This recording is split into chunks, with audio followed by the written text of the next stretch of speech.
Hey everybody, we've got Sarah from the Lancaster Farm Sanctuary. I saw an article in the paper and I said, I don't know anything about this organization, so I wanted to learn.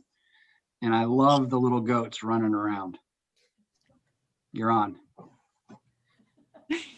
Yes, hi. Can you guys hear me? You guys can hear me? Okay, great. Yes. So hi, I'm actually Jonina. Sarah is the executive director. I'm one of the co-founders. I'm one of the humans who live here.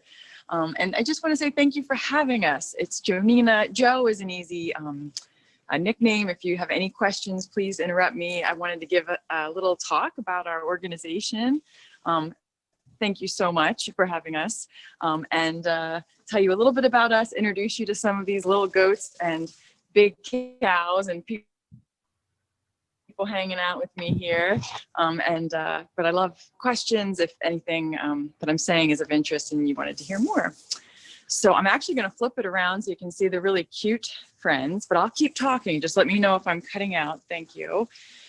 So we are a nonprofit farm animal rescue. So a lot of people maybe have heard of like a cat or a dog rescue. Sometimes pets need somewhere, former pets need somewhere to go. But Sarah and I went to a farm animal rescue in New York State. And we were like, this is so cool. And, we're both from Lancaster, born and raised here. So we thought Lancaster could use one of these. So it's a place where farm animals who don't have anywhere else to go, some have been victims of, neglect or a cruelty case with the humane police officers. We try to work with them as often as we can, who have need of a home. And so some farm animal rescues, they do a lot of adopting out. So they will take in as many as they can possibly take in each year and then try to find them homes. The way we are so far conducting our organization is we are just taking in those who can stay forever. So this unfortunately does limit our numbers. We have to say no all of the time, unfortunately, just because of logistics. But we think of it as this is kind of an education and a resource center for the community. Rather than saving hundreds a year, we can maybe only save dozens, but we can educate and have people learn about them, and then hopefully just kind of advocate for. We lost you. I'll say like a better world for them, if you know what I mean. So we're trying to, sorry. Oh, you're fine. We lost you for a moment there. Oh, sorry. It was probably right when that alpaca got sassy with me. So our three main actions that we try to do are rescue. We're a rescue. And then again, it's educate and advocate for farm animals. So we started 3.5 years ago now here in the E-Town area. With a 5-acre property on Milton Grove Road South, if you're familiar. And we really weren't sure how it was going to go. We had seen a model in New York, but we thought, we'll just see. 5 acres sounds like that'll keep us busy for a few years. We were just so happy that the community was into it, that people liked learning about animals, coming for tours. We gave lectures out and about. This was pre-COVID, of course. So we went to libraries, schools, and we worked with and people wanted us to keep growing. So we just this past summer, in the middle of the pandemic, it was very scary. We did move to a much larger property, still on Milton Grove Road, a little closer to Mount Joy. So now we have 18 acres, which is so nice. We've been able to rescue many more individuals. We had to build this barn, which was really a big victory for us. We had a capital campaign for that.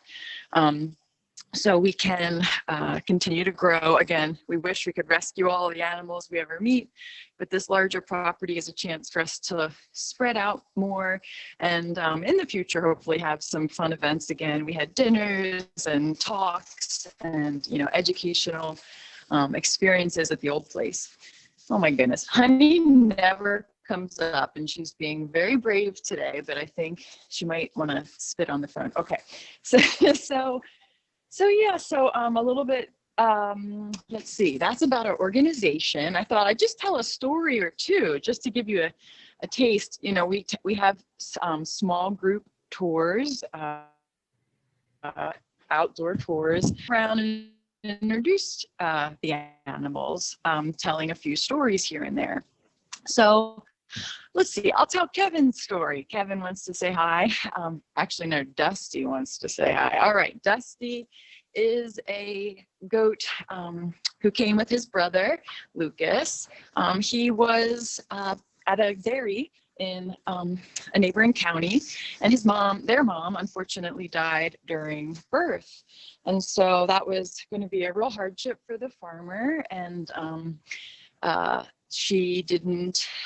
farmer wasn't able to care for them at that time. So she reached out to us and said, you know, can you give these little guys a home? So if you've ever bottle fed a baby goat, you know, they're in your, okay. Can you hear me now? Can you see me now? No, we lost your video, but we can hear you. Okay, sorry. Is my video back yet? No, but I think if you keep the video still, that could help give more of the processing power to your voice. That makes sense. That makes sense. Okay, I will keep it still. All right. Well, then I won't be going around showing you everyone's face. And I'll just say that, so I have these little goats that are currently headbutting me who, you know, fun bottle feedings, and to see them grow up with a big family. You know, we were sad that they lost their mom, but now they have like 20 brothers and sisters here. So it's just been really great. Oh my gosh. He's headbutting my leg because he wanted you to look at him. Yeah, so I could go around this room. The cows are outside right now, but in here, this herd who lives here is cows, sheep, goats, alpacas. We have pigs, the kind that are very big, like 500-pound pigs. And then we have several potbelly pigs as well. That's one of our most commonly requested animals, potbellies. People think they're cute, and then they grow up and try to eat the couch, and it's like a whole thing. So potbellies are often needing sanctuary. We also have chickens, ducks, and turkeys.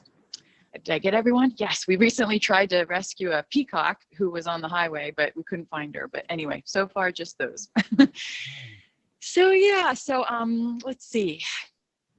There's currently, we had a really sad one this week. There was a little baby goat who was a day old and was found in a field. Maybe, you know, things can happen where a newborn baby didn't keep up with someone. So he came this week, and you know, we often have to work with our farm vet. That she had already been out that morning to see the calf, and then we called our vet right back and said, hey, we just got a new baby. So she came back that afternoon. Sadly, he did not make it, but even just we think of it as like hospice, even just trying to give the best care we can, just try to be there for them. That's kind of one of our mission tenets too. Yeah, so, and we try to be really careful. We can only say yes to so many animals. So the ones we take in, we try to make sure they would have a really good quality of life here. If we don't think we have the space, or if it would too greatly impact the quality of life of their, you know, future neighbors and siblings, we work with other sanctuaries around the country. We have a really great Facebook group where we say, hey, someone reached out about a calf. We cannot take him right now. Can anyone else? And sure enough, you know, hundreds of sanctuaries around work together to try to place animals. So yeah, so that's about my long spiel there. Was my video okay once I held it still? That worked out better? Oh, good. Yeah, your voice was totally clear, not broken up. That was awesome. Oh, great. Okay, good to know. I'm always trying to show you how cute their faces are, but that didn't work. So yeah, so I was hoping maybe if you guys had any questions, this would be a chance to field those, or if you have any particular interest of anything I've said, I could elaborate more. I have a question. As a nonprofit, what's your budget? Yeah. So we have, at this point, we just have kept growing, and this year was very unusual. So we're sort of pioneering, I guess, if you guys know about this, you start programs you don't even have the funds yet for. But that's what we did this year.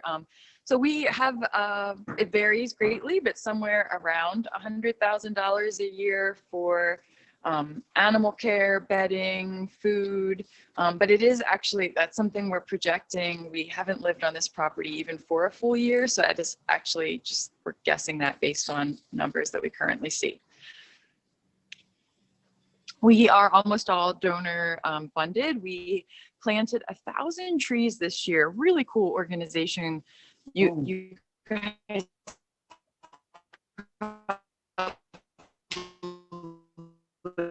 know about Penvest? Sorry, we didn't get any of that. That I just haven't broke heard. up They again. will come to a farm in Lancaster County that has a, oh, sorry. Sorry. Oh, okay. Can you hear me? How about now? Yes. If there's Okay. any way you can just keep your phone still, that could help. Are you still there? Blame it on the wind. Okay. I put it on a shelf. See, that's better. Yes. Okay. Yes.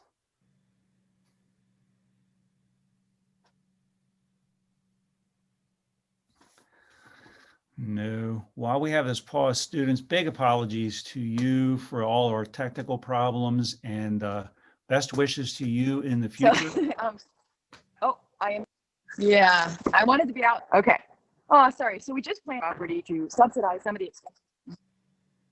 Yeah, it's still breaking up, Sarah. Possibly standing near a doorway for a better signal, because otherwise we're going to have Okay, to I am. call the meeting. Okay. Well, if by any chance I'm back now, yay. And if not, I'm so Yeah. sorry. Yeah, okay. So far, so good. Go ahead. Oh, okay. Right now. Okay. Okay. Sorry. I'm not moving.